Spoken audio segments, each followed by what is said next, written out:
Claro, una de las grandes enseñanzas que yo quería desarrollar hoy, y empezamos con esta, es que no puedes ser pasivo en el desarrollo espiritual.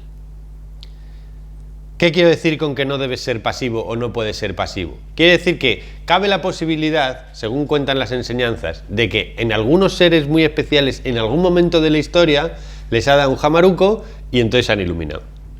Y estaban pues a lo suyo, ¿no? Tipo San Pablo. San Pablo estaba por ahí, de repente le da un jamaruco, se le aparece en su mente, él dice que se le aparece Jesucristo, que a lo mejor sí, y se ilumina. Y entonces se supone. Y entonces a partir de ahí pues se hace ya, se arrepiente de todo lo malísimo que había sido y entonces se pone a enseñar y es nada menos que San Pablo, ¿no?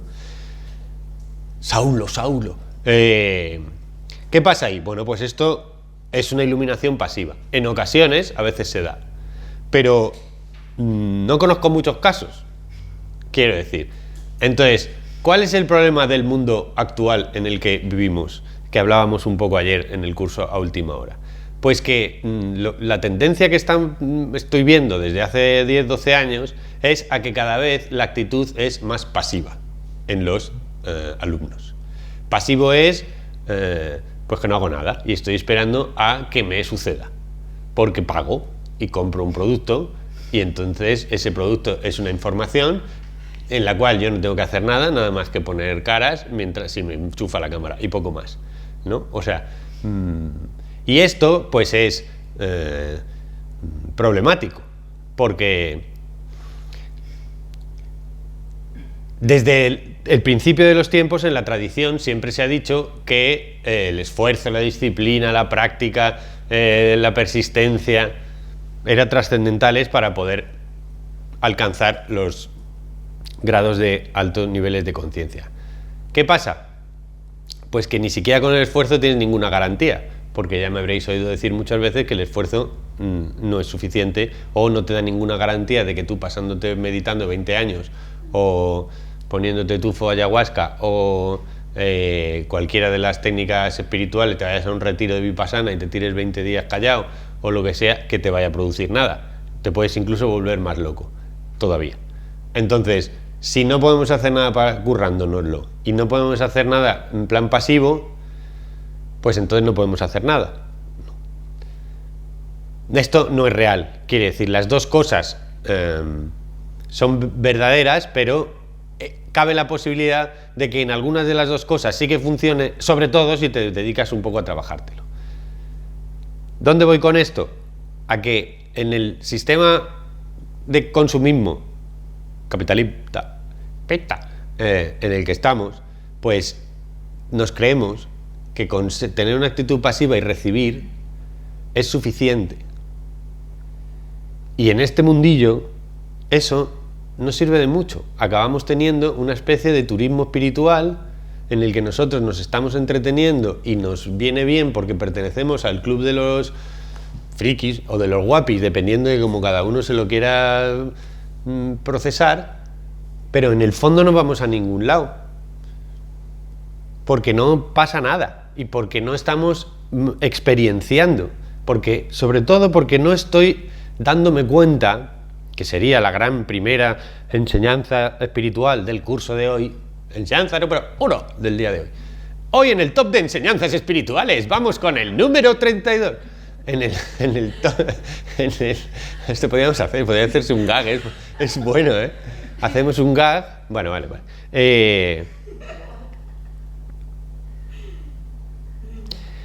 La experiencia espiritual no es un conocimiento espiritual, es una experiencia espiritual. Quiere decir que es una cosa que tú experimentas, no es una cosa que tú sabes. Porque saber, ya no lo sabemos todo. Todos los que estamos aquí, todos los que estáis en casa, hemos estado y hemos leído y hemos visto y hemos escuchado 200 veces las mismas preguntas, las mismas enseñanzas espirituales desde hace tropecientos siglos. Las mismas, son las mismas. Desde hace miles de años. Y aquí seguimos, escuchando las mismas, otra vez. ¿Por qué seguimos escuchando las mismas una y otra vez? Pues porque no han entrado, porque no son experienciales. en mi proceso personal, al principio todos los libros me parecían interesantes, porque claro, como no sabía nada, pues entonces todos los libros decían, hola, hola, hola. Entonces me leía esto y decía, hola, hola, hola. Me leía el otro y decía, hola, hola, hola. Después de 20 años leyendo ensayos, pues llega un momento en que haces, mira, que sí. ¿Sabes?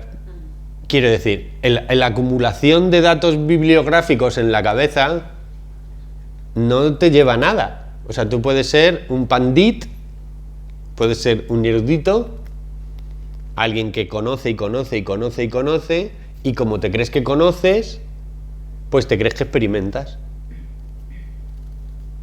Pero no. Porque tú te sepas el mapa del territorio no quiere decir que lo estés andando. Entonces, en el proceso espiritual, que la vida es un proceso espiritual por sí mismo, lo que pasa es que a lo mejor lo que tú harías si trabajaras para ello, si te esforzaras para ello, si tuvieras, sobre todo no es trabajar y esforzarse, son dos palabras que a mí, yo que no soy muy de trabajar y de esforzarme, soy de interesarme, que cuando tú estás interesado no te tienes que trabajar, no es trabajo ni esfuerzo, es que tú estás interesado. Y ahora mismo estamos muy, en general la sociedad, en el venga dámelo. Siempre está este riesgo, pero ahora mucho más. Lo que yo veo en estos años de estar metido hasta las trangas en este sector, porque vaya sector, tenemos de lo mejor a lo peor, es que había una implicación extrema en los primeros años, al menos, a lo mejor era yo el que tenía una implicación extrema, pero había una implicación extrema a la hora de no requerir unos niveles de comodidad súper excesivos para poder hacer un proceso. Es decir, es el meme que mandamos el otro día, ¿no? Dices, haciendo un ayuno de ayahuasca mientras me lapidaban con lapidaciones cristianas y no sé, meditando en silencio en una cueva en el Himalaya a 10 grados bajo cero, por fin he conseguido no ser tan estúpido. Esto es antes. Y ahora el proceso espiritual es que el Zoom no se oye bien, ¿sabes? Es que no se oye bien el Zoom, por eso no me ilumino, ¿sabes? O sea, quiero decir. Y entonces, la primera enseñanza en el top de grandes enseñanzas de hoy sería, estoy teniendo una actitud pasiva. O sea, estoy esperando que pase una cosa, que me tiene que venir desde fuera, que me tiene que enseñar desde fuera, o que tiene que venir la gracia. Porque a veces viene la gracia, pero hay que ponerse a ver si viene. ¿No? ¿Sí? Entendemos el concepto de ser pasivo en la movida. No se trata de que yo no vaya a escuchar un curso. No se trata de que yo no vaya a ver un vídeo en plan, pues me voy a ver el vídeo este de Sergi Torres. Pues está muy bien que yo haga esto, pero si no hay una implicación emocional, si no hay una implicación interior, si no quiero yo experimentar esto, si no busco que esto se produzca interiormente, si no miro a ver cuáles son los impedimentos que me impiden que esto se produzca interiormente, si no analizo y una y otra vez cuáles son los impedimentos y los proceso, ir experimentándolos hasta que se desbloquean y puede suceder una experiencia, si no, lo único que haré será una acumulación frustrante de datos que me llevarán a ser exactamente igual de tontaina que hace años, con mucho menos dinero y con mucho más información. Pero al final la seguiré liando, se la seguiré liando a mi novia y a mis hijos. ¿Me explico? Ok, ¿alguna pregunta sobre este primer apartado del curso de grandes enseñanzas? La primera, no seas pasivo. Sí, yo creo que no he entendido muy bien cómo ser activo. Ok, ¿qué es ser activo entonces? Preguntan aquí. Es que me ponen esto y se me ocurre nada más que gilipolleces. ¿Sabes? Porque es como si estuvieras en un plató y entonces con el ping. Sí, todas las tonterías del control y todas ya las tengo aquí. Preguntan aquí a los seres les digo a los seres online, porque claro, los seres online no escuchan perfectamente el micro. O sea, el micro sí, pero a ti no. No vamos a acabar bien. ¿Qué es ser activo? Bueno, pues ser activo sobre todo es experimentar. Es experimentar. ¿Y cómo consigo experimentar? Pues con prácticas. Prácticas de experimentación. Es decir, hay técnicas de experimentación, ¿sí? Partiendo de la técnica de las técnicas, que es la meditación y todas sus múltiples variantes de la meditación. Es que yo interpretaba que ser activo era escuchar charlas, leer libros, ¿sabes? Eso es un grado es el mayor grado de actividad pasiva. Ella dice que dice que le gusta mucho España, que que la película está estupenda. No. Dice que, claro, que ella creía que escuchar charlas y ver vídeos era ser activo. Bueno, es ser lo más pasivo que se está dentro de una actitud activa. ¿Entiendes? Es lo más pasivo dentro de una actitud activa. Hombre, porque pasivo es, a mí eso no me interesa, y si, ¿entiendes? Es no poner nada de tu parte, ¿no? Pero lo mínimo de tu parte que pones es sentarte así a mirar, ¿no? Y al final se trata de encontrar una motivación de experimentar, ¿no? Porque si tú, por ejemplo, te pones delante de las montañas, que esto puede ser, voy a mirar las montañas, ¿no? Una actitud pues simplemente de disfrute del paisaje, como hace todo el mundo, ¿no? Pero si tú ya has escuchado en los múltiples vídeos que tú puedes extender el yo a la totalidad del paisaje y que tú puedes percibir de otra manera y que todo está vivo y que tú puedes,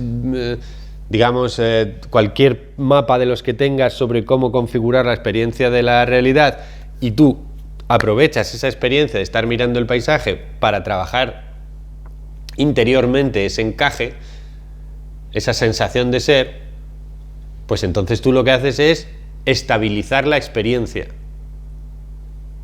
¿Sí? Por ejemplo, si te pones a meditar y, como todo el mundo le pasa en el proceso del desarrollo, dice no sé meditar, es que cuando yo me pongo a meditar no me sale. Pero es que eso es meditar. O sea, meditar es darme cuenta del movimiento mental continuado y de lo loquísimo que estoy, es que no hay más, y de cómo me duele la espalda y de tal.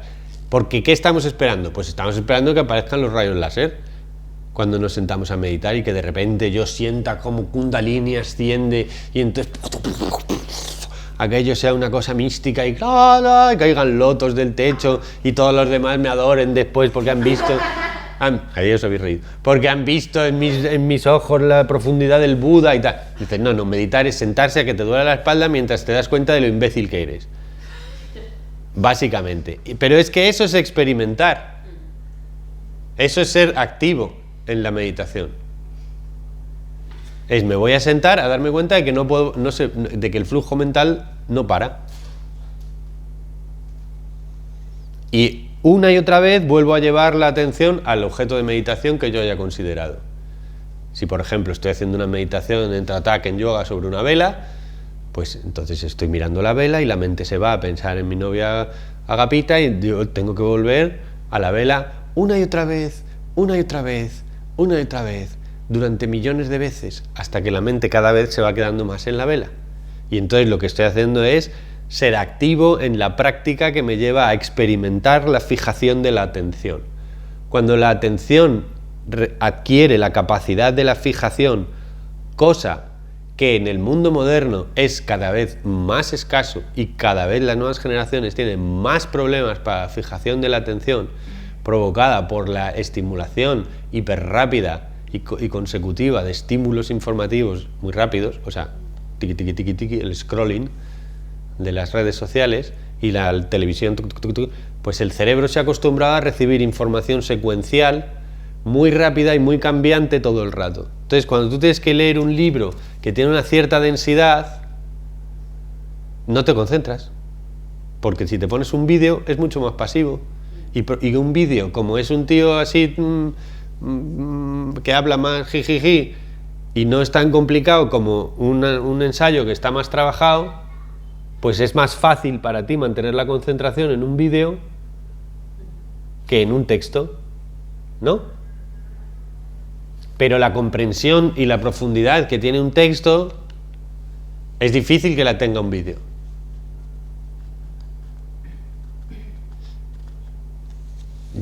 Una de mis sorpresas es que, por ejemplo, para poder estar concentrado, como requieres de una información muy muy rápida y muy banal todo el rato, pues YouTube, por ejemplo, te ofrece la doble velocidad, ¿no? La doble velocidad es que tú puedes ver los vídeos así como si estuviera todo el rato hablando. Claro, a mí no se me puede poner la doble velocidad porque yo ya estoy en doble velocidad de manera natural, pero hay algunos maestros espirituales que sí que son más, por cómo son ellos, más relajaditos, digamos, ¿no? Que a los que somos más colibrí, pues nos da un poco de venga tío, ¿sabes? Dale vidilla, que ya, ¿sabes? Porque toma conciencia de la sensación del ser y tú ahí, vamos que sí. ¿Sabes? Entonces la doble velocidad es muy interesante, pero ¿qué pasa? Que te acostumbras a que todo el rato. Entonces el cerebro está cómodo recibiendo mucha información muy rápida, muy secuencial, pero no profundiza. Entonces experimentar es quedarme una y otra vez a la búsqueda de eso que creo que ya me sé. Porque las grandes enseñanzas espirituales las hemos escuchado 200 veces, por lo menos yo. Ahora bien, tú como actor, yo como actor, cuando hacía una función de teatro profesional, tú te dan la obra. Entonces tú dices, me han dado no sé qué función. Y entonces te la lees en tu casa. Y dice el director, ¿qué tal? ¿Qué te pareció la función? Bien, me pareció. ¿La has entendido? Y dices, sí. Dices tú, sí. Te pones a ensayar. Te la aprendes. Es de memoria. Lo cual quiere decir que de alguna manera algo te la has leído. O sea, pues te has tenido que aprender 3 horas de verso. Entonces, te estudias 3 horas de verso y lo memorizas. Pues estar 3 horas hablando en verso sobre una función. Te dice el director, ¿has entendido el personaje? Tú ya te la sabes de memoria. ¿Entendéis la movida? No es que te hayas leído una vez o 2, es que tú te sabes la función de memoria. Y te dice el director, ¿la has entendido? Y tú dices, sí. Que no se parece en nada a la comprensión que tenías de la primera vez que te la leíste. Pero es que te pones a hacer la función. Y haces la función. Y en la función 137 en Valladolid, de repente entiendes la función. Y haces, pero si estos no sé cuántos. Y entonces el director te dice, ahora la has entendido. Pero te la sabías de memoria desde hace meses. Te la has leído cientos y cientos y cientos de veces. La has representado y vivenciado interiormente cientos y cientos de veces. Y de repente llega un día y entiendes la función. Y dices, coño, si es que el personaje no sé qué. Anda, pero si esto va de tal. ¿Qué quiero decir con este ejemplo? Que desde la primera vez que te pasan el texto, tú ya dices, sí. Tú ya crees que lo entiendes. Entonces, cualquier experiencia, cualquier enseñanza de todas estas enseñanzas, yo la puedo escuchar una y otra vez, pero si no la intento encontrar dentro de mí, como dice Don Juan, no Don Juan Tenorio, Don Juan el de Castaneda, si yo no hago el intento implacable de experimentar el poder, que lo explicaría él en estos términos, si yo no hago el intento implacable de experimentar el poder, pues simplemente pasa por delante de mí y yo lo veo pasar creyendo que lo he adquirido, creyendo que ya es mío. Bien, charla motivante sobre la actitud activa en todo esto, porque sí que es verdad que nos estamos haciendo cada vez más y más cómodos. Anteriormente, hace años, tú te podías hacer un curso de viernes por la tarde, sábado y domingo, completos, enteros, donde lloraba, gritaba, te sacaban la sangre, te sacaban las tripas, las lavaban, te ponían un ojo de cada color, te hacían la permanente, después te vestías de Only You, te embarazabas, abortabas, todo eso era experiencial, no sé cuándo, salías y decías, no es suficiente, voy a ver si me hago un retiro más largo. Y ahora como máximo te dicen, sí, mire, estaba interesado en el curso, ¿qué duración tiene? De 10 a 12, ¿y no los hay más cortos? Lo puedo hacer desde la cama, tumbado. ¿Puedo ver la tele mientras hago el curso? Y haces, sí, todo esto también. ¿No? ¿Os sentís identificados con esto un poco? Preguntan aquí que cómo asegurarte que estás yendo por el buen camino o que cuando estás metiéndote en estos líos no te estás quedando más tonto que antes y estás... Básicamente, y estás volviéndote loco y entonces lo que eres es una panda de tontaina que se ha quedado tal. Entonces, la certeza de que no estás loco te la da que todos los demás son como tú. Es la única diferencia. ¿Sí? O sea, tú sabes que no estás loco porque todos los demás hacen lo que tú haces o porque tú haces lo que hacen todos los demás. Por esto, entonces, por esto. Entonces, quiere decir que la locura no es más que salirse de la normativa. ¿Sí? Si todos los habitantes de una ciudad tuvieran trastorno límite, esquizofrenia paranoide, pues eso sería lo natural. Entonces, el que estuviera sano estaría loco. ¿No? Porque lo sano... O sea, lo que se considera habitual es lo que se considera sano. Entonces, este mundillo no es el común. Aunque está muy extendido en superficie y muy poco en profundidad, este mundillo no es común. Entonces, en este mundillo, como decía antes, en este sector, como decía el director del Banco Triodos, que se dedica a apoyar a este sector, decía yo, nosotros apoyamos mucho este sector, Mariano, pero vaya sector. ¿No? Como diciendo, te encuentras desde la gente más lúcida, admirable, entregada, profesional, cualificada y tal del mundo, o, quiero decir, pues supercherías, estafas, curaciones prometidas absolutas, conspiraciones terribles, está todo metido aquí. Entonces, claro, dices, ¿cómo sé que yo pertenezco al club de los sanos en este mundillo o el club de los chungos? ¿No? Si cada vez te acercas más a la sensación de paz, es que sueles ir bien. Porque la locura lo que te suele llevar es a mayores grados de ansiedad. A más paranoia, a más miedo, a más sufrimiento, a más enemigos. Entonces, si yo lo que veo es que mi camino me está llevando a las cualidades de la divinidad, Satchitananda, o sea, cada vez más tranquilo, cada vez más conocimiento, cada vez más sabiduría, cada vez más paz, cada vez más capacidad de discriminar, capacidad de poder equilibrar entre el bien y el mal sin irme a los extremos, una mayor facilidad a la hora de relacionarme, pues es que probablemente no me estoy volviendo loco.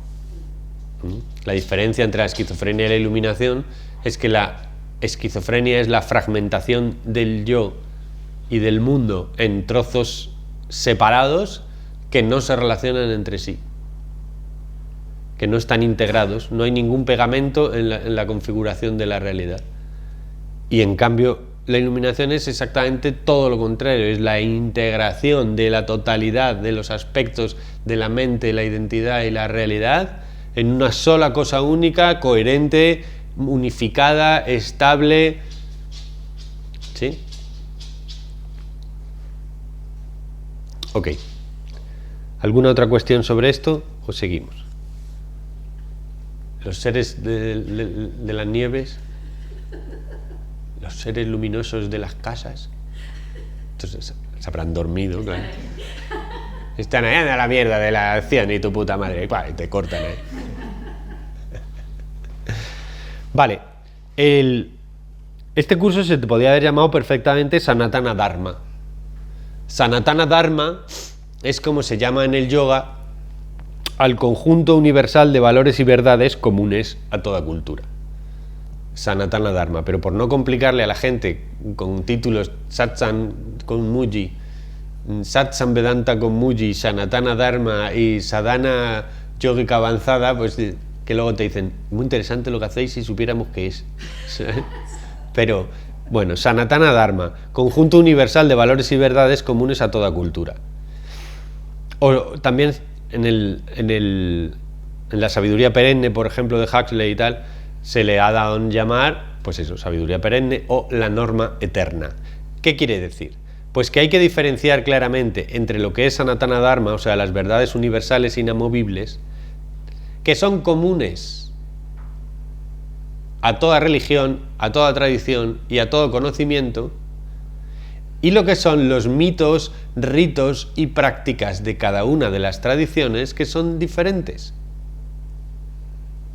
Porque si no, nos encontramos con que estamos intentando buscar la verdad comparando el hinduismo con el cristianismo, y a los cristianos le parece que los hindúes están equivocados porque están haciendo una procesión llevando un elefante lleno de flores con collares, y entonces hacen, hombre, por favor, están adorando un elefante con collares. Mientras que los hindúes ven una procesión donde los cristianos llevan a la blanca paloma. Y entonces, claro, entonces dice, están enfermos, tío, llevan un tío torturado ahí, una paloma encima, ¿qué tal?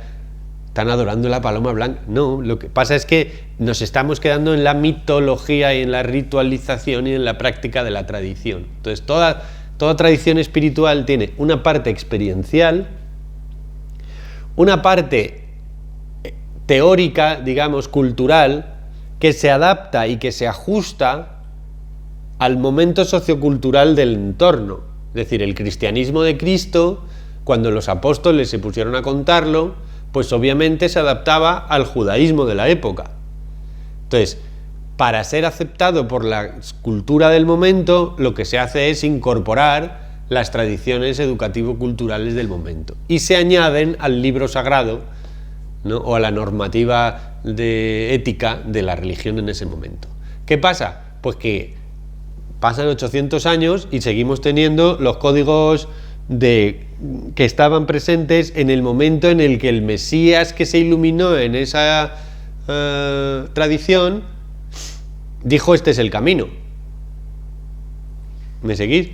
Entonces, el Cristo se ilumina en el año 0. Qué casualidad. Y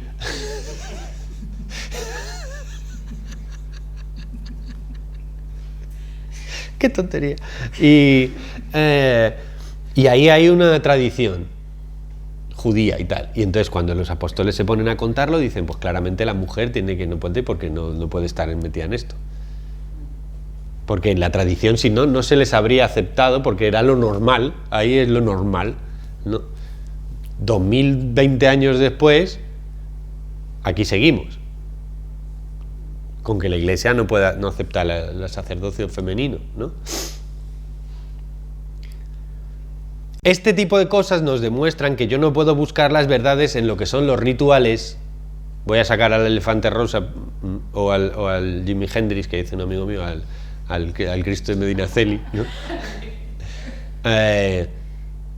No me puedo quedar en el ritual, no me puedo quedar en el entorno cultural que es social y que es educativo, ¿sí? Sino que me tengo que ir al Sanatana Dharma, o sea, a la verdad eterna que hay dentro de esa cultura. Y para asegurarme que esa tradición es adecuada, es acertada, puedo comparar si ese Sanatana Dharma, si esa verdad universal, esa norma eterna, dura en el tiempo, se mantiene en el tiempo, porque lo que no puede ser es que el dogma vaya cambiando en la religión, ¿sí?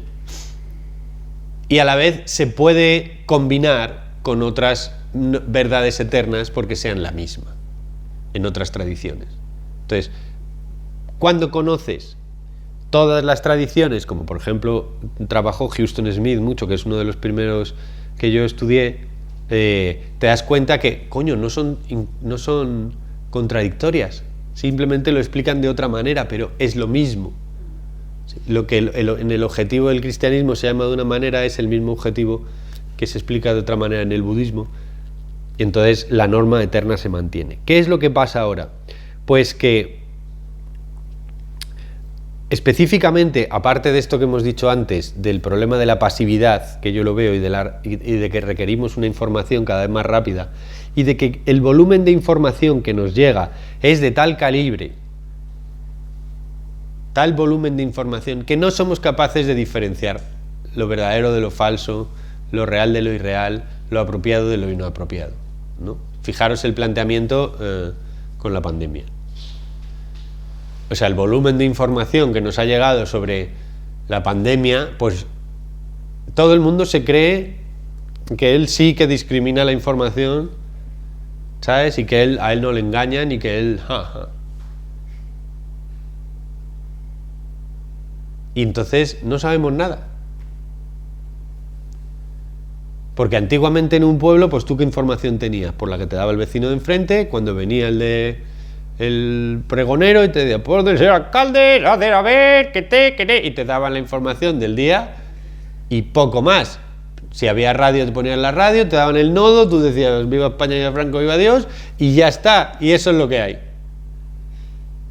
¿Sí? No tenías acceso a ningún tipo de información nada más que esa, pero como no tenías acceso a ningún tipo de información nada más que esa, tenías una sensación de seguridad y de conocimiento que es falso, pero tú lo vivías como real. Ahora tenemos la sensación de que tenemos muchísima información, pero estamos en un mundo completamente líquido, completamente relativo, completamente banal.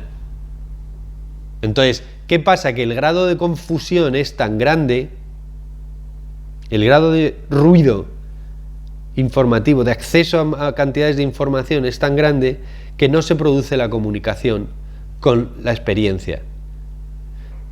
Porque estamos perdidos en una especie de... en el caos de lo relativo. Estamos perdidos en un caos de lo relativo.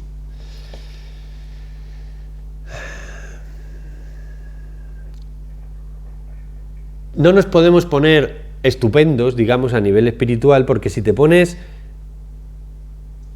a concretar, o sea, a trabajar intensamente, entonces te pones aburrido, te pones antiguo, no perteneces a lo banal, te pones curilla, ¿sí?, para los demás, y entonces eres un friki.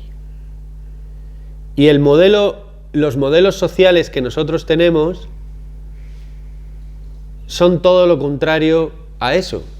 O sea, tenemos puesta toda la atención en valores extraordinariamente banales.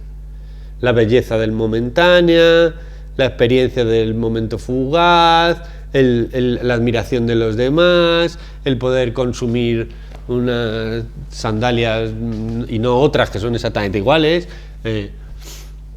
Entonces estamos poniendo el pertenecer a un partido, que los nuestros sí son los guays y los otros no son los guays. Entonces... el ser humano siempre ha caído en la ignorancia, ¿no?, de la inconsciencia, pero yo antes creía que el mundo estaba despertando y ahora creo que no. Creo que nos estamos durmiendo cada vez más. Además, creyendo que nos despertamos. O sea, que la gente cree que estamos despertando, pero en realidad se está durmiendo cada vez más. ¿Sí? Porque estamos cada vez más banales, estamos cada vez con menos referentes últimos, los últimos referentes son completamente cambiantes, tan pronto pasamos de esto a esto, ¿sabes? Nos interesa el budismo, ahora nos interesa el taoísmo, ahora nos interesa no sé qué, pero en ninguna de ellas profundizo, en ninguna de ellas experimento, y se sigue sin producir ninguna modificación interna real en la acción y en el comportamiento. Ni veo el mundo de otra manera, ni actúo de otra manera, ni tengo una idea distinta sobre mí. Sigo actuando igual que siempre, sigo sufriendo igual que siempre, sigo siendo el mismo tonto de siempre y sigo comportándome como siempre y viendo el mundo de la misma manera que siempre. En general, yo veo esto. A lo mejor es porque hay un proceso en mí de estancamiento, en mi proceso personal, y lo estoy proyectando fuera. Pero es verdad que yo tengo una ventaja sobre el resto, que es que yo veo todos los días a varias personas que me cuentan la totalidad de su ser. Y veo en qué tipo de sitio estaban los de hace 10 años y en qué tipo de sitio están los de ahora. Entonces, toda esta charla desde que hemos empezado es para fomentar una implicación. Una implicación o que abandones el deseo, porque si no, no tiene sentido. O sea, si tú te quieres entregar al mundo banal de la tal, pues me parece muy bien, y está muy bien, y todos lo hacemos durante un tiempo. la vida al final te acabará despertando, porque obligatoriamente e inexorablemente el proceso evolutivo no se puede evitar. Ya se encarga el sufrimiento de acelerarlo. Pero lo que no puedo hacer es creer que lo estoy haciendo sin hacerlo, porque solo me va a llevar a frustración y a echar culpas fuera y a decir, si es que a mí la meditación no me funciona. O ir cambiando una vez y otra vez y otra vez. Bueno, basta ya de esto. Queda claro el tema, ¿no? Lo que quiero decir: 1, no tengamos una actitud pasiva. 2, no nos creamos que por tener conocimientos estamos yendo hacia ningún lado. 3, si no estoy experimentando no tiene ningún sentido. Si no se producen cambios reales, que yo considere que verdaderamente se está produciendo un cambio en la percepción del mundo, en lo que yo creo que yo soy, en cómo me comporto con los demás, en cómo se manifiesta mi acción, en qué tipo de sensación interna tengo. Si no se está produciendo eso, no estoy avanzando, solo estoy acumulando información en horizontal. ¿Cuáles serían las grandes verdades del Sanatana Dharma? Bueno, las que en mi caso voy a hacer un compendio un poco de las que en mi caso han sido trascendentales, sobre todo por experiencia personal.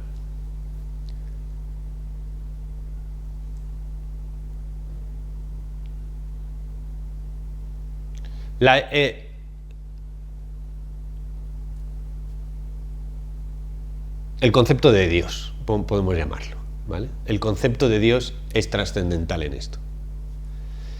Y probablemente sea de las cosas peor entendidas, peor manejadas y más dañinas en el proceso espiritual. Porque claro, cuando la gente dice, ¿tú crees en Dios? Y el otro va y contesta a esa pregunta. Cuando de lo que los dos están hablando es de cosas absolutamente opuestas y distintas. Porque el concepto Dios, yo digo, Dios. Y aquí tenemos cada uno un concepto distinto de esto. ¿Sí? Cada uno de nosotros tenemos un concepto completamente distinto, porque es que no nos damos cuenta que Dios es de los conceptos más abstractos que hay. Y entonces, dado que generalmente casi todos hemos sido niños cristianos, o digamos enseñados en la educación tradicional, pues el primer concepto que tenemos de Dios es un señor mayor de barba blanca que vive en el cielo y que nos rige a todos, ¿no? Que es el Padre de Jesucristo, que está por ahí flotando y que luego nos recibirá después de la muerte. Y entonces, y que es un señor básicamente parecido al rey Arturo, ¿no? Claro, como Rajoy pero con canas. Y entonces, y túnica. Y entonces, ¿te imaginas? Estoy sentado a la derecha mía, te sientas aquí.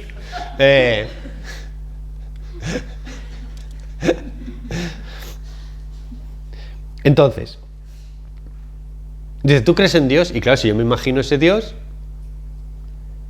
entonces, cuando tú me preguntas, ¿tú crees en Dios?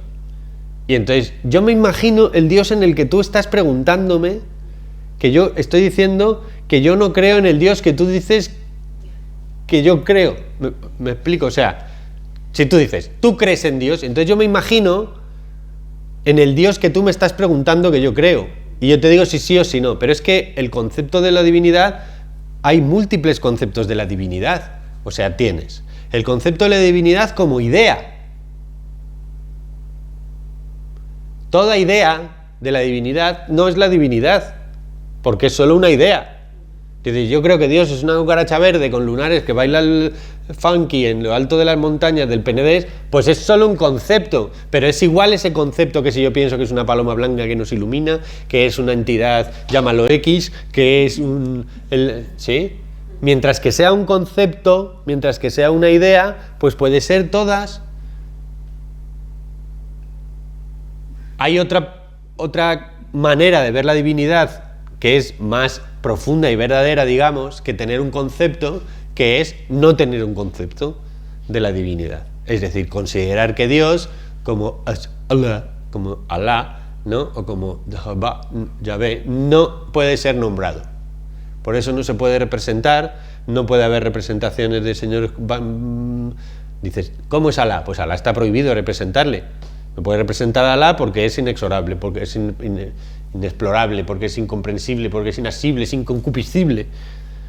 Entonces, como no puedes acceder a abarcar el concepto de la divinidad, lo que haces es simplemente simbolizar su realidad, o sea, su existencia, pero sin poderlo contraer a ningún concepto. O sea, ser agnóstico. No, eso es no considerar que sí ni que no. O sea, tú dices, los islamistas creen en Alá, ¿sí? Pero no le ponen una imagen. ¿Sí? O sea, el Dios no manifestado, el Dios no construido con una imagen, es distinto del Dios construido con una imagen. O sea, si tú dices, yo creo en Shiva como Dios tal, o creo en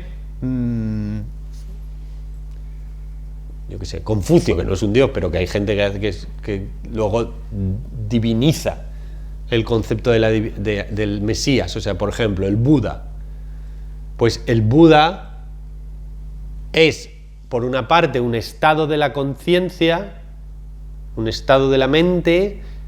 Por otra parte, fue un tipo, un ser humano que vivió en el mundo real. Y por otra parte, es una divinidad al que le pido que mi hija se case con una buena dote. Entonces dices, ¿cuál de los Budas? ¿De cuál de los Budas estamos hablando? ¿Del Buda al que tú le hablas? ¿Del Buda gordito que tienes en la nevera y que tú le pones un incienso para ver si te llena la nevera? ¿Del Buda que tú consideras que tienes que despertar dentro de ti porque es el estado íntimo profundo? ¿Sí? Entonces, uno de los principales Sanatana Dharmas es aclarar el concepto de la divinidad, porque la divinidad tiene múltiples conceptos. De Jesucristo la persona, Jesucristo el estado crístico, Jesucristo la llamada de cada uno de nosotros a ser el hijo del Padre. ¿Cuál Jesucristo? Jesucristo el de Medinaceli, Jesucristo el de, ¿no?, la Virgen del Pilar, la Virgen del Rocío, la Virgen de Fuencisla o la Virgen de... Incluso hay competencia entre ellas, a ver cuál es la Virgen más molona y más poderosa, ¿no? Entonces son todo conceptos de la divinidad, pero no nos damos cuenta de la extraordinaria complejidad del concepto de divinidad. Entonces tenemos la divinidad no manifestada, o sea, la divinidad que no podemos, que no se puede pensar, ¿sí? No se debe representar y no se puede pensar, es el misterio, por decirlo, ¿no? El magnum mysterium, que dirían los latinos, el gran misterio. Esto es una manera más o menos adecuada, ¿no?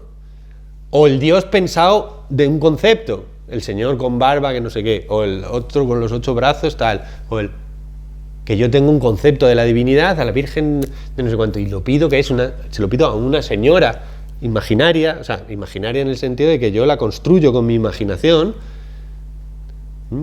y la doy de grado de realidad con esa imaginación. ¿Sí? Luego puedo tener una divinidad manifestada como mundo. O sea, dice, ¿tú crees en Dios? No, yo creo en el universo. O sea, llámalo X, no en el universo. Llámalo universo, llámalo X. Pues es esto, ¿no? Entonces, tú puedes tener una sensación de la divinidad como mundo manifestado. A ver, esta suele ser la menos común, porque lo que suele pasar con esto es que yo divinizo los diferentes elementos de la tierra. O sea, digo, la madre tierra, el agua bendita, el fuego sagrado, los animalitos del bosque. Sí, entonces estoy haciendo una especie de... ¿cómo se llama, hombre?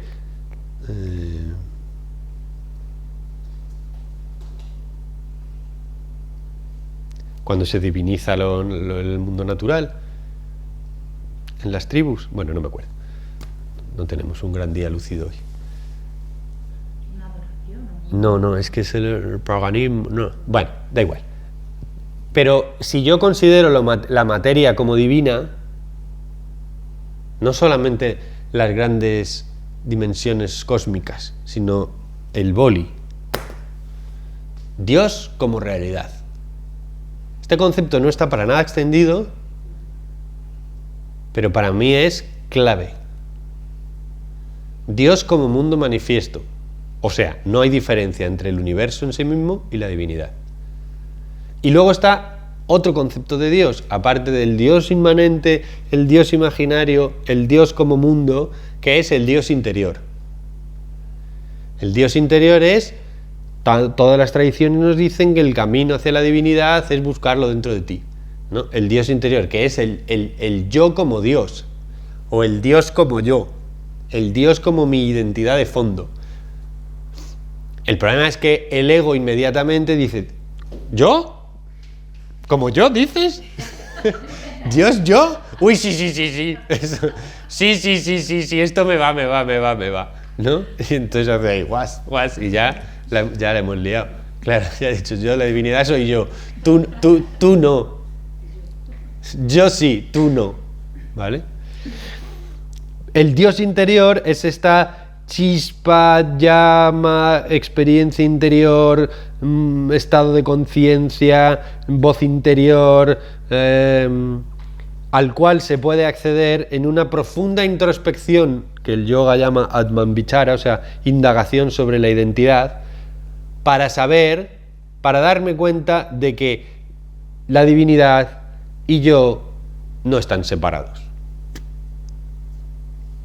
Entonces, entre el Dios que no puede ser explicado, y entonces lo dejamos como esto para luego, ¿sí? Ya iremos viendo. El Dios como idea clarísima de que es un elefante rosa que hace no sé qué y tal. El Dios como mundo real. Y el Dios como identidad profunda. ¿Tú crees en Dios o tú no crees en Dios? Esa pregunta es que hay que aclarar tanto. ¿De qué coño estamos hablando? Pues que es una de las preguntas más absurdas del sistema. Es verdad, yo es que ya me parece que eso es... O sea, es que me doy la vuelta y me giro, ¿sabes? O sea, me dicen, ¿tú crees en Dios? Y hago... o sea, porque es como... Sería tan... Me hago un Fraggle Rock, ¿sabes? O sea, haces... Y te vas... Es como si no hubiera sucedido la pregunta, porque es como decir, mira, es que esto es mucho lío. ¿Sabes? Si nos metemos ahí es mucho lío. ¿Cuál de esos dioses, cuál de esos conceptos de Dios es el que cada uno tiene? ¿Tú te has analizado realmente cuál es el concepto de Dios que tienes de verdad, de verdad? Porque claro, hay un momento en el que en el desarrollo espiritual, en el mío personal, llegó un momento en el que yo, que tenía una cierta costumbre, como todos los seres humanos, de rezar es pedir a alguien que pase algo. ¿Por qué tenemos ese hábito? Pues porque hemos sido nenes y hemos pedido cosas a nuestros papás, que es lo que hace un nene, pedir cosas. Y entonces después, en el trato con la divinidad, lo que hacemos es una proyección parental. Entonces nos creemos que Dios es nuestro padre, literalmente, nuestro padre. Y entonces decimos, Padre, le decimos al concepto de Dios, haz que no sé qué, no sé cuánto, como si le estuviéramos pidiendo un helado cuando tienes 3 años a tu padre. Y lo absolutamente asombroso es que no nos damos cuenta de que el concepto a través del cual nosotros pedimos a nuestro padre está totalmente impregnado del padre físico. En las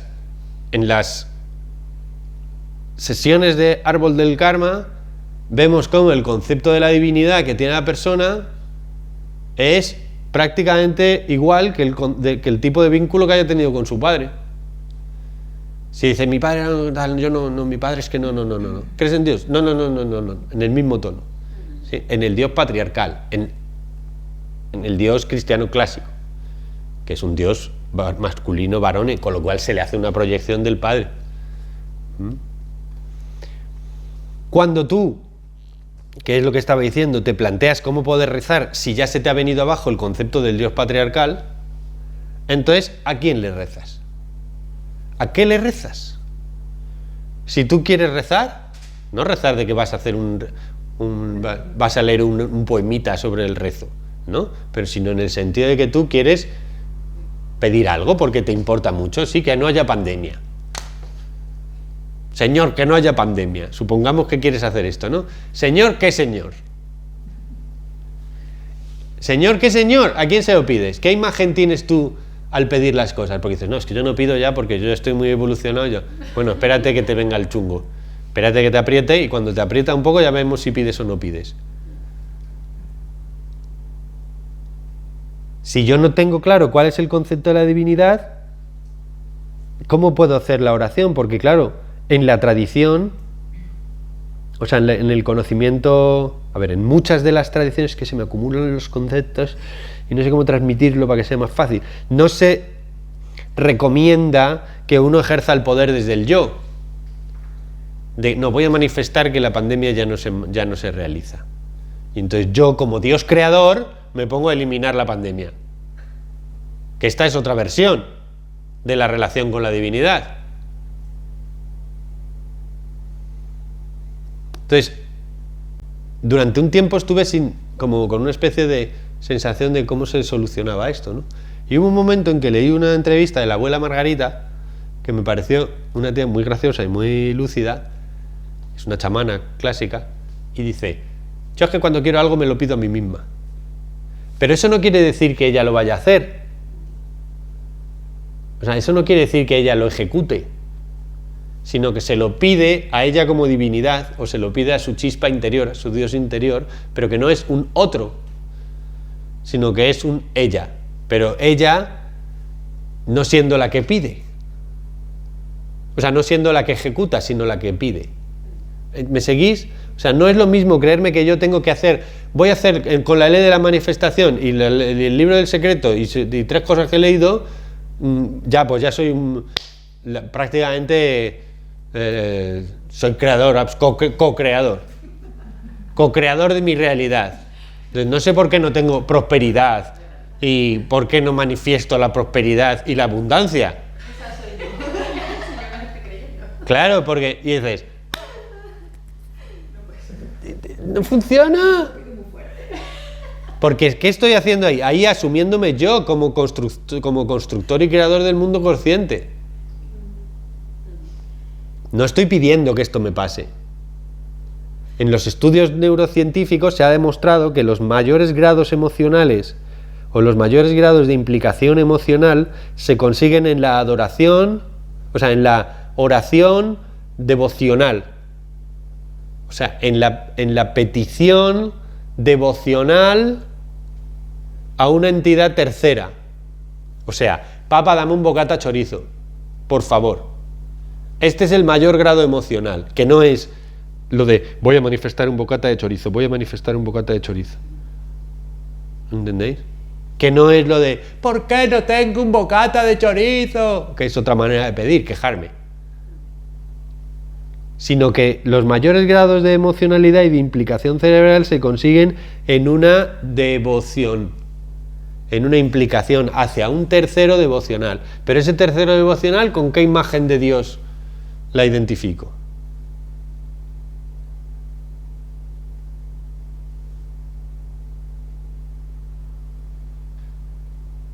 No os voy a dejar así, voy a dar una respuesta, pero es una pausa dramática. Antes de daros mi respuesta, que ya la sabréis porque me la habréis escuchado, pero que, aunque creáis que la entendéis, no la entendéis, igual que yo tampoco, del todo. ¿Hay algún comentario o pregunta con respecto a este concepto de la divinidad? Totalmente, estoy totalmente de acuerdo. Ella dice que no hay, que le gusta mucho España, ella dice que no es que haya una creencia buena y una mala, claro, o sea, la viejita que va y le pone un incienso al Buda diciéndole quiero que mi hija se case bien, no está cometiendo un error. De hecho, está en una oración devocional, que es lo que hemos dicho al final, que es lo correcto, ¿sí? Pero el que se sienta a meditar intentando que se manifieste el estado de budeidad dentro de sí mismo, son 2 conceptos de Buda completamente distintos. ¿Entiendes? No tienen nada que ver. Uno es un Buda exterior que ejerce el poder al que yo le demando, que se representa con una figura, que es una divinidad que no vive en el mundo. El otro es un estado de conciencia al que yo puedo acceder, que se le llama así, ¿eh? Y hay un tercer Buda que es un Buda físico que existió en su tiempo, que era un príncipe, era Gautama Siddhartha. Ese es otro concepto distinto del Buda. Yo no estoy diciendo que alguno de los 3 sea equivocado o que tengan grados de mejora. Digo que no podemos hablar de lo divino sin concretar a qué le estamos llamando divino. Porque hablar de grandes enseñanzas espirituales, que es como se llama el curso, necesariamente es hablar de Dios.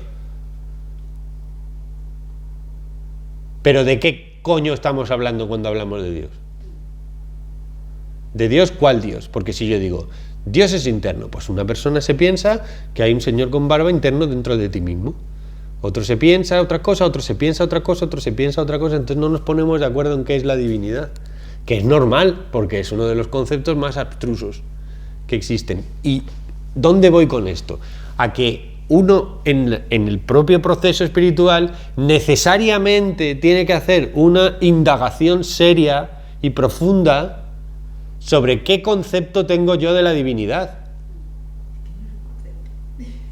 sobre qué experiencia tengo yo de la divinidad, sobre qué creencia tengo yo sobre la divinidad, sobre qué acercamiento tengo yo de la divinidad. Pero es que sobre todo me tengo que fijar en cuál es el concepto que tengo de la divinidad, porque si yo hago una negación del concepto, es un concepto.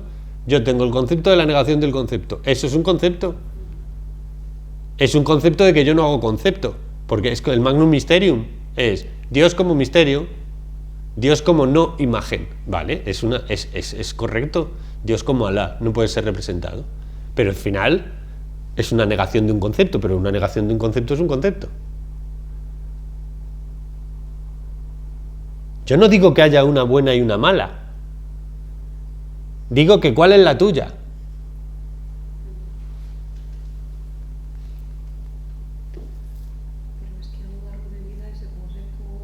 Sí, pero ahora, dice, a lo largo de la vida va cambiando. Claro, pero ¿ahora cuál es? Por esto te digo, porque si no, lo que tengo es varios planos que se superponen en el que hay un trozo que es de Dios cristiano, otro trozo que es del secreto, otro trozo que es de Ganesha y con el elefante rosa, otro cacho que es de... ¿Sí? El mundo de las grandes verdades espirituales se resume en ¿qué es el mundo? ¿Qué es Dios? ¿Qué es yo? Son los tres conceptos claves. ¿Qué es la realidad? ¿Qué es la divinidad? ¿Y qué es la identidad? Y cómo se relacionan entre ellas. Devocional es lo... Claro, se lo ha aclarado un huevo. Devocional es lo que llamamos Bhakti. Gracias, siguiente. Bhakti es... La devoción es la mirada admirativa con la que un niño observa a sus papás. Pero es devocional en el sentido de que es admirativo, es fascinación, es un amor devocional, es un amor filial de primer grado. Es un amor filial de primer grado. Devocional es cuando yo digo, ¡ay, mi madre, qué tal! ¿Sí? Devocional. La madre que a su hijo, mi hijo es el más grande de todo porque no hay otro niño más listo que él. Eso es devocional. Es absoluto, ¿no? Es completamente admirativo, contemplativo y sin mácula, por decirlo así. Es el amor, en mi opinión, en mi conocimiento, es la proyección del amor infantil a las figuras paternas sanas. Sí, pero tiene mucho que ver con cómo ha sido tu devocionalismo hacia tus padres de pequeño. O hacia las figuras. Si tú no has podido sentir una afectividad devocional, de ser devoto de, pues es difícil que tú puedas ser devocional de una figura, aunque sea imaginaria de la divinidad, o que en tu karma, pero ahí no vamos a entrar, lo que vas a hacer va a ser alternar entre devoción y decepción continuamente. Devoción y decepción, que es que la vas a hacer con las parejas, sí, por fin es el hombre que quiero, hasta, qué mierda, no me sirve de nada, o, no, pues en el curso del Buda de la iluminación de la oreja izquierda voy a conseguir la luz absoluta, y entonces, no, esto era una mierda porque el suelo no lo habían fregado. Y voy a estar oscilando todo el rato entre ilusión, desilusión, que todos tenemos un poquito de esto, pero los que no han podido desarrollar una infancia una devoción proyectada hacia sus padres en la infancia que sea coherente, estable y más o menos segura y razonable, o son incapaces de adultos de tener devoción por nada y se hacen unos descreídos y unos cínicos, o oscilan entre el ay, sí lo tendré, ay, no, es una decepción, ay, sí podrá ser esto, ay, no, qué mierda. ¿Sí? Ese es el concepto devocional. Para mí. Eso, cada uno lo suyo. No, la cultura nos obliga a que la religiosidad sea devocional, porque se ha divinizado el concepto de los padres hasta el punto de que es un mandamiento. Devocionarás a tu padre y a tu madre, honrarás a tu padre y a tu madre, ¿no? Y las divinidades son proyecciones perfectas de la madre de Dios y del Dios mismo, que son papá y mamá. Son papá y mamá proyectados claramente. Entonces, yo digo que te va a ser, si tú has tenido una madre que era una bruja perversa que te quemaba cigarritos en la piel, cuando a ti la cultura te está diciendo que lo que tienes que hacer es adorar a la Virgen del Rocío, porque eres de ese entorno, pues tú puedes hacer una sensación de, bueno, debería dar a la Virgen del Rocío, pero no me fío. O una esperanza enorme puesta en que la Virgen del Rocío sí me salvará del problema de mi madre, para que después vuelva a caer el karma en el concepto de la decepción una vez más. Es que esto es un poco más de rollo karma, que es más complicado, porque es cómo se manifiesta la devoción divina dependiendo del tipo de padres que has tenido, que parece como, pero hombre, ¿cómo va a tener que ver con eso? Pues sí, tiene que ver con eso, lo siento, lo he inventado un mundo yo. ¿Qué otro tipo de devociones hay? ¿O solo hay un tipo? No, es la devoción, digo que está afectada por el concepto del padre, pero tú puedes, una vez superados los conceptos de padre y madre, en el sentido de que tú ya esto lo has integrado, entonces tener otro concepto divino de la devoción, otro distinto completamente. Dice que su abuela solo admite una religión y que todos los demás dioses no sirven. Muy devota de uno, pues lo normal, claro, pero porque ella, o sea, que desde tu punto de vista, que has hecho un estudio comparativo de las diferentes religiones y has podido llegar a una conclusión global sobre la verdad común a todas ellas, ella está equivocada, pues solamente es como cuando un padre ve desde arriba las equivocaciones del niño, pero no dice este niño es tonto, sino que es pequeño. Pues el problema es que tu abuela no es que sea menos lúcida, es que está colocada en su capa cognitiva, en la capa cognitiva de su cultura, de su entorno y de su movida, y ahí le han enseñado eso, y entonces ella ha asumido eso, ha introyectado esa idea, y esa idea la puedes llevar a los máximos niveles de satisfacción, no absoluto global probablemente, pero lo importante no es tanto cuál es la idea que yo tengo y qué devoción le hago, sino cómo es la práctica de la experiencia que yo tengo. O sea, si eso le lleva a ella a tener virtud, tener ética, tener confianza, dejarse fluir, permitir que Dios se manifieste a través de ella, considerar a todos los demás como un aspecto de la divinidad, y todo, está perfectamente ubicado. Ahora otra cosa es que después crea que hay que matar a los islámicos porque son una raza inferior, ¿no? Eso es otro concepto. Acordaros, Dios como idea, Dios como concepto, Dios como mundo manifiesto, Dios como yo interior, Dios como rector no definido, pero como rector, ¿no? Porque otro concepto que no hemos visto es si Dios es rector en el sentido de que es el constructor, director, o sea, el guionista y director de la peli, ¿eh? Con lo cual tenemos el problema del mal, porque si Dios es bueno y omnipotente y tal, entonces ¿por qué hace pandemias? ¿No? Y a partir de ahí ya tenemos un lío filosófico montado. Y si no es rector, que da la libertad para que el mundo se manifieste, entonces ¿para qué necesita Dios? Es creador y abandonador, o sea, es un padre que abandona. Te hace y te suelta. Y dices, ¿y qué es? ¿Una especie de amo sádico que le mola ver cómo se mueren los niños? ¿O es que a veces interviene y a veces no? A veces interviene, entonces es la mano de Dios, gracias Señor, me ha tocado la lotería. O a veces no interviene y entonces me atropella el coche.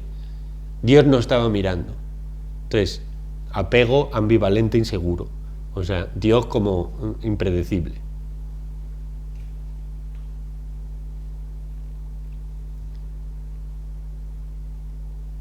Qué lío, el concepto de Dios, No nos damos cuenta cuando decimos Dios, así en general, del chocho que hay.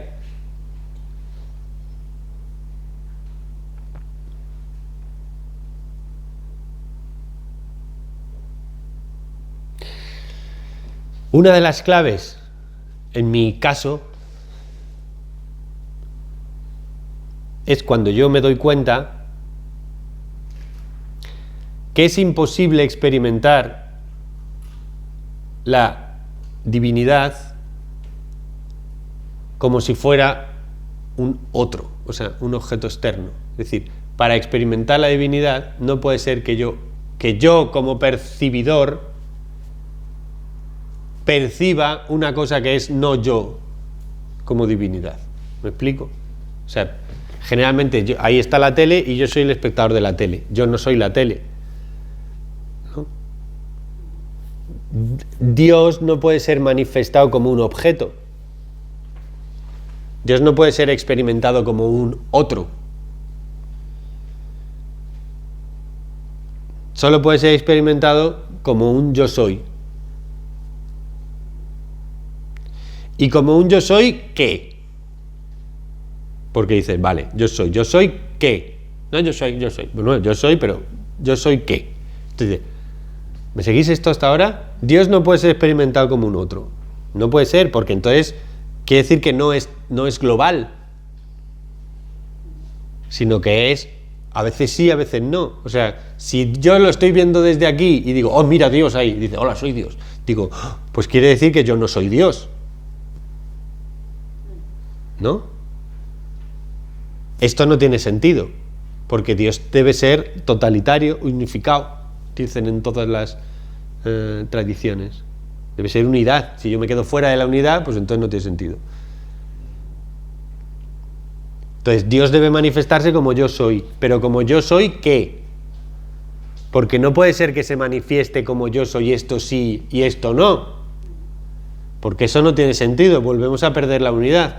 Todas las tradiciones, todo el Sanatana Dharma dice que Dios es la unidad, y que Dios es el amor y que Dios es el conocimiento.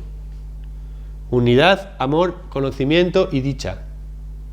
Unidad, amor, conocimiento y dicha, básicamente. Podemos hacer otras explicaciones, pero unidad, amor, conocimiento y dicha. En el momento en que yo le hago dual, pues ya no es unidad. Dual, es decir, ahí está Dios, aquí no está Dios. Esto sí soy yo, esto no soy yo. Y cuando dice, vale, entonces no puede ser que Dios sea el otro, sino que tiene que ser un yo soy. O un Él es en mí, o un yo soy en Él. O un siendo Él no soy yo. Como decía San Juan. Bueno, no, hoy no es el día de la referencia. Hoy no es el día. Hoy está Mercurio retrógrado, no es el día de las referencias memorísticas. Pero lo intento. Es que es la hostia, porque me estoy intentando acordar de un poema de San Juan de la Cruz y solo me viene una canción de no eres tú, soy yo, échame la culpa.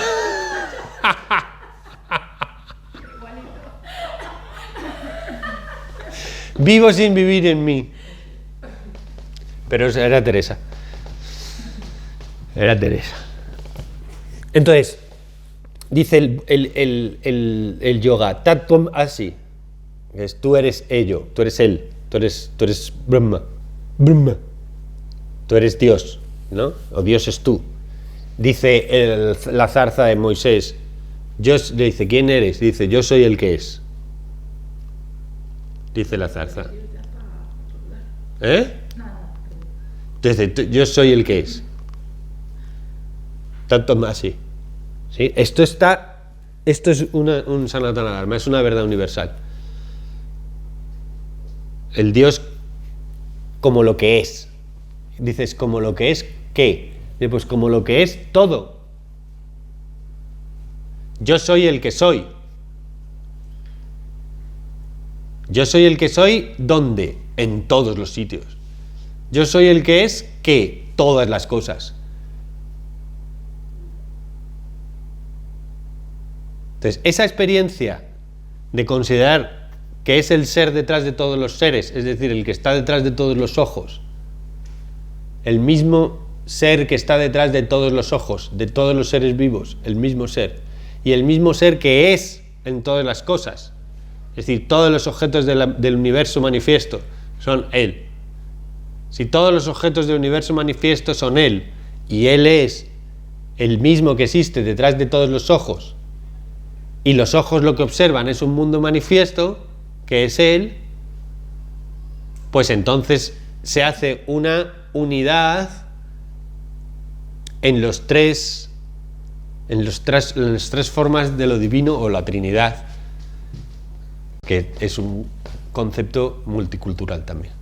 Es decir, ni la imagen de Dios como mundo, ni la imagen de Dios como yo, ni la imagen de Dios como concepto, ni la imagen de Dios como misterio inexplicable, ni la imagen de Dios como rector, ni la imagen de Dios como abandonador, ni la imagen de Dios como creador, ni la imagen de Dios como en sus diferentes cualidades o alguna de sus cualidades, y por supuesto ninguna de las imágenes menores de Dios, tipo Dios como Ganesha, Dios como Apolo, Dios como la Blanca Paloma, sino Dios como la unidad del ser siendo todas las cosas. Ese concepto de la unidad del ser siendo todas las cosas, la unidad del ser que tú eres siendo todas las cosas, sin dualidad, si profundizas en ese concepto, la mente hace ¡pah! Y te mueres.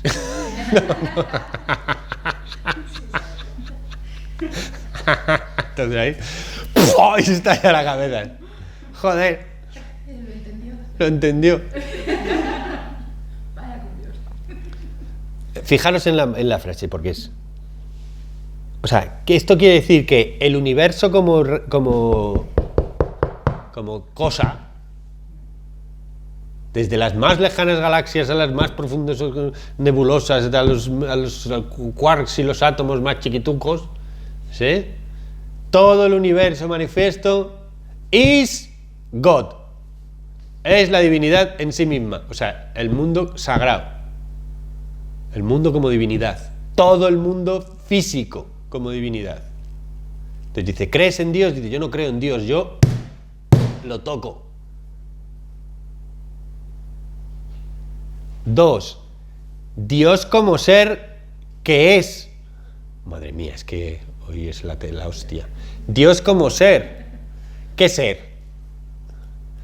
¿Quién es? Yo. Oiga. Dios. Sí. Pasa, hijo. Claro, es. ¿Quién es? Dice, yo. Esto es un koan. ¿Quién es? Dice, yo. Perdonad, los seres exteriores. Entonces, Dios como mundo real. Cuando yo hago esto, quiere decir que espiritualizo la materia, que lo habréis escuchado todo el rato. No hay que materializar el espíritu, hay que espiritualizar la materia. Dice así la gente que tenga problemas de voz. Hay que espiritualizar la materia. Esto es espiritualizar la materia. Es que yo veo la materia como se ve cuando estás con psilocibina y una mente amorosa, devocional hacia la realidad. Es decir, el mundo material como divino. Y por tanto, quien percibe esa divinidad necesariamente tiene que ser divino. Porque yo no puedo encontrar el testigo de esa divinidad. Si yo miro a ver quién es el que mira, pues siempre hay algo que es lo que mira, no se puede encontrar al testigo. no se puede encontrar al que es. Luego el que es innombrable, inencontrable, porque solo es mundo material. El que es no existe excepto como mundo real. No hay un concepto del que es. No hay un sujeto que sea el que es más allá de lo que es. Luego, el que es lo que es. El que es lo que es. ¿Quién es? Pues lo que es. Lo que es. ¿Entendéis el concepto de el que es lo que es? Que tiene mucho arte. El que es lo que es. El que es lo que es. Porque yo no puedo irme a encontrar quién es el que es.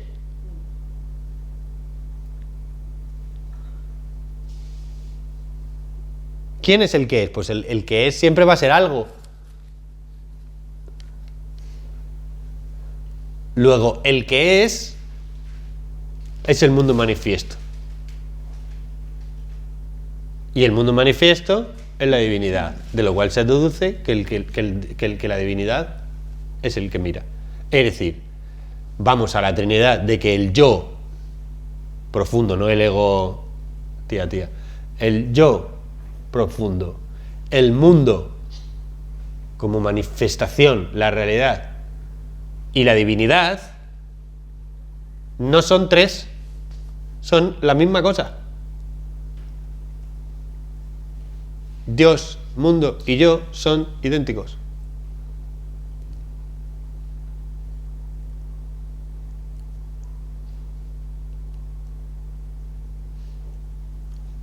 Y se separan simplemente porque el mundo porque la mente propia los separa. Y se pone a Dios como concepto, a yo como concepto y al mundo como explicación. Entonces se monta tres narrativas distintas de una cosa que es única. Un niño no tiene tres narrativas del mundo. Un niño es la experiencia del ser. Como mundo, como yo y como sagrado, porque no diferencia entre pagano y sagrado. Cuando ya soy adulto, yo lo que hago es que me construyo una idea del yo, me construyo una idea del mundo y me construyo una idea de la realidad, o sea, de la divinidad. Aunque la idea de la divinidad sea, soy ateo, no Dios. Pero ya tengo una idea.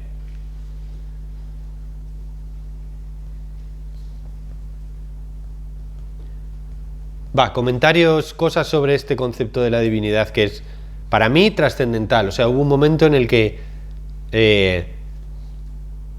este concepto de Dios como mundo, Dios como yo y Dios como sí mismo, o sea, de la relación entre el mundo y la realidad, entre la identidad y la realidad, fue absolutamente transformador. O sea, a partir de ahí, el concepto de Dios, el concepto de yo y el concepto de mundo desaparecieron. Entonces dejó de tener sentido lo de si crees en Dios o no, si el mundo es sagrado o no, si tú te consideras... Es que tú eres el mundo es Dios y Dios eres tú. Entonces, ya está, hace todo plus. Y además es que es de una evidencia pasmosa. O sea, que esto no es una cosa que tú piensas. Que esto es una cosa que en cuanto miras es así. Es tan obvio, es tan evidente, es tan experiencial, que no te das cuenta, que es que la chispa del ser es lo que tú eres. Porque de repente sucede que tú eres. Y no haces nada. Para ser, tú eres. Eres todo el rato. No se deja de ser nunca, nunca, nunca. Siempre eres. ¿Qué eres? Pues lo que es. ¿Y qué es lo que es? El mundo material, ¿no? Esto es mundo material, aunque este brazo es mundo material. Aunque yo crea que este mundo es brazo material y el mío y el boli que tengo aquí, no yo, boli no yo, dedo sí yo. Bueno, esto es un poco absurdo, me como el boli y cuando ya es yo. ¿Sí? Pero al final el mundo físico es yo. ¿No? Y el mundo físico, cuando los físicos se ponen a mirar el mundo físico, te dicen, es que no hay nada. Dice, ¿cómo que no hay nada? No hay nada. Nada. Cuando te pones a mirar, no hay nada. Pero ¿cómo que no hay nada? ¿Que esto existe? No, no existe. Es vacío. Lo que ves es un colapso de una manifestación que se realiza en cuanto mira el espectador. Lo que hay es un principio de incertidumbre, una potencialidad cuántica indefinida, que en el momento en que un observador mira a ver qué hay en la caja, ¡pum!, se manifiesta como partícula. Entonces la partícula es el observador. Dicen, son coemergentes. Es decir, el observador es la partícula y la partícula es el observador. O sea, el ser y el mundo son la misma cosa. Con lo cual, tener una idea de concepto de yo separado del mundo no tiene ningún sentido. Porque el concepto del yo es una idea. ¿Tú eres una idea? ¿Una idea? Yo soy una idea, soy Guachi Pirulli. O soy Cacafus de la Fus. ¿Sí? Yo soy un concepto. Yo tengo la idea de yo soy Cacafus. Y tú dices, no, tú eres Chachi Pirulli. Entonces, pues discutimos. ¿No? Que es como, Dios es un elefante rosa. No, es una paloma blanca. Pues nos matamos. Venga. ¿No? Es una pelea de conceptos.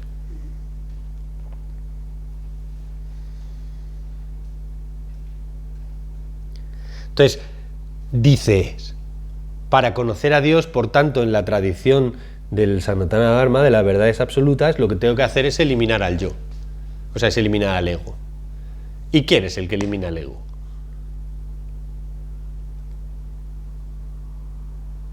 ¿Quién elimina a quién? ¿Y el ser por qué va a querer eliminar al ego? ¿Por qué va a querer? ¿Qué molesta al pobre? Si no hay identificación con él, no hace ninguna molestia. Es bastante útil, de hecho, muchas veces.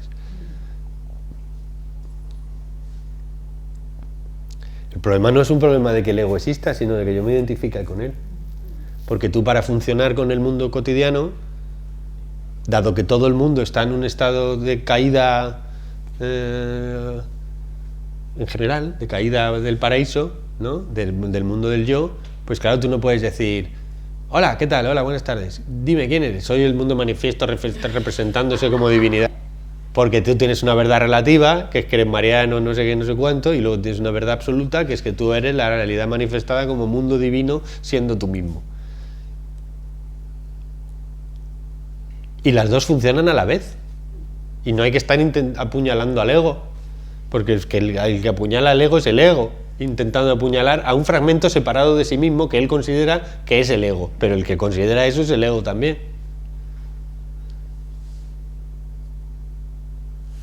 ¿Hacemos un descansito? Venga, pues un descansito y volvemos después de la publi.